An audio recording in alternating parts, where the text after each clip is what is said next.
Celebrating morning to you, Amelin. The country's 118th Independence Day is also being commemorated here at Pinaglabanan Shrine in San Juan.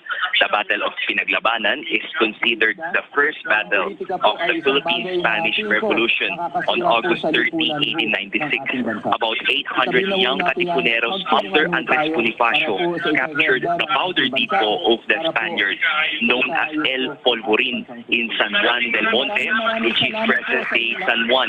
They were poorly armed, but they fought with all their might against the guns and cannons of the Spanish. Bonifacio's forces were later defeated in Santa Mesa, but this ignited the spirit of the revolution towards independence 2 years after. To remember this event, the statue called the Spirit of Pinaglabanan, made by sculptor Eduardo Castrillo, was unveiled in 1974. Now, Amelin, the rites here are now being led by Senator-elect Sherwin Gatchalian and San Juan Mayor Gia Gomez. The Philippine flag was raised at around 7:30 a.m. and later on they laid wreaths at the Spirit of Pinaglabanan statue. Amelin.